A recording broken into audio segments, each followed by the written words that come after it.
पंचतंत्र की कहानियों में आपका स्वागत है।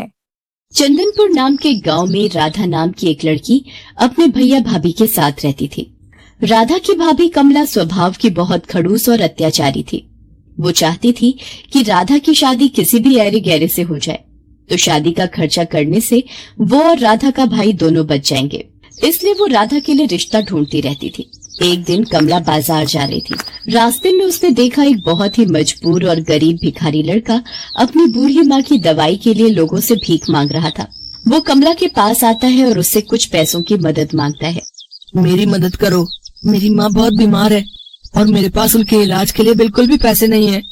मैंने बहुत लोगों से काम मांगा पर कोई भी मुझे काम नहीं देता। मेरी मदद कर दो, आपकी बहुत मेहरबानी होगी।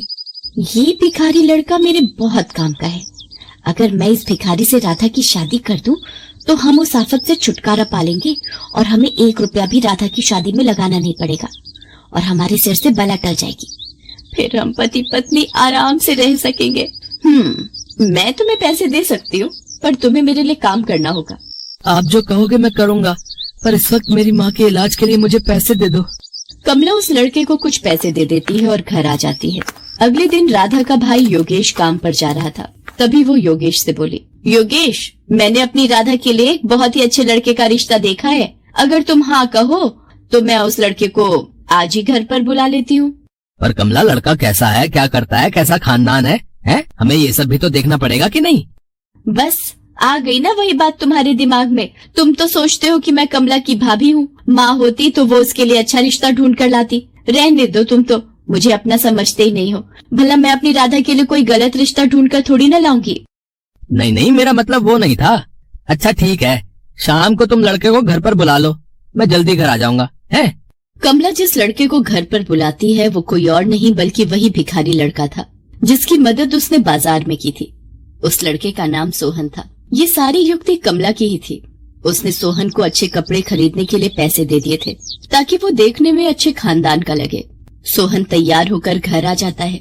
सोहन की मजबूरी ये थी कि वो एक गरीब भिखारी था और कमला ने उसकी माँ के इलाज के बदले में जो शर्त रखी थी वो उसे मजबूरी में माननी पड़ी। सोहन की दूसरे शहर में एक बहुत बड़ी पोस्ट पर नौकरी लगी है। सोहन, पगार कितनी दे रहे हैं? जी वो 50। हाँ, मुझे याद आ गया। तुम्हारी माताजी से मेरी बात हुई थी। 50,000 रुपए, बहुत बढ़िया। तो कब जाना है तुम्हें?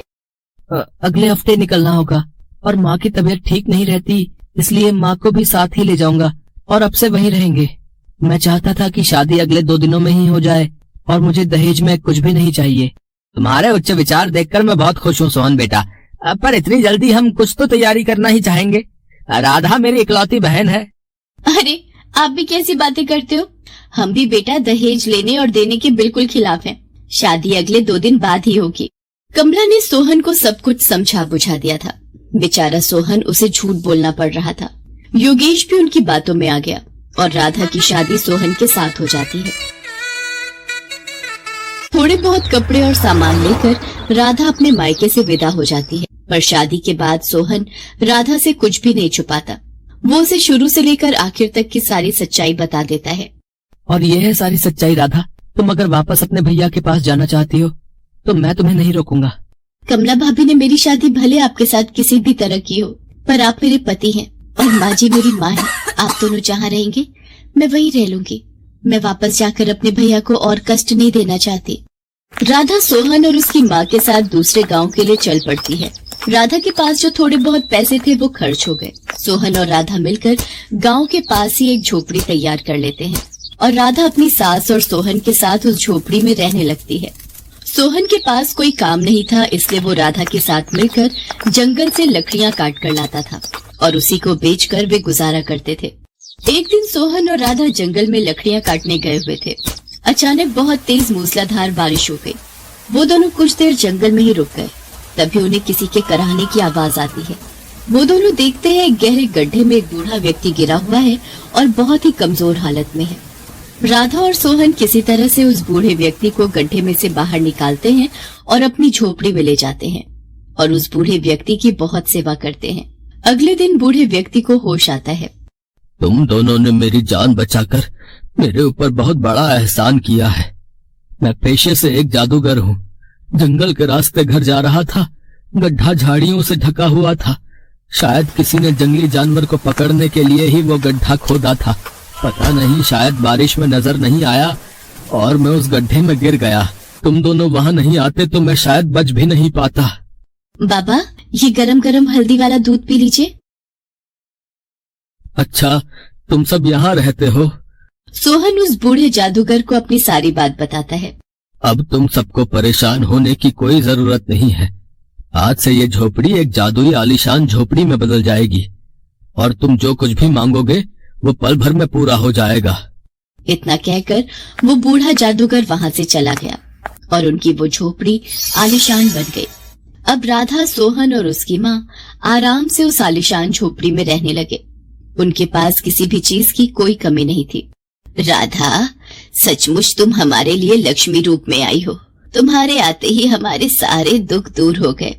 माँ जी, मैं चाहती हूँ मैं कुछ दिनों के लिए भैया भाभी से मिलाऊं। हाँ हाँ, सोहन तुम्हें तुम्हारे मायके जरूर ले जाएगा।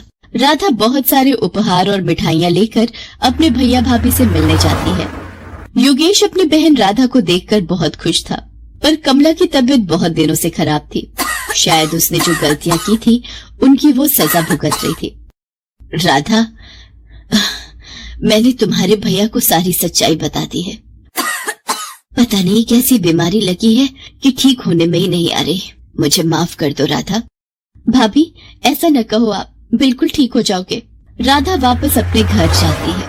मेरी भाभी की बीमारी दूर हो जाए, ऐसी दवा मुझे मिल जाए।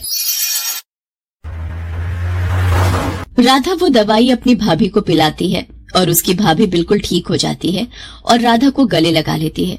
उस दिन से राधा अपने परिवार के साथ खुशी खुशी जीवन बिताने लगती है।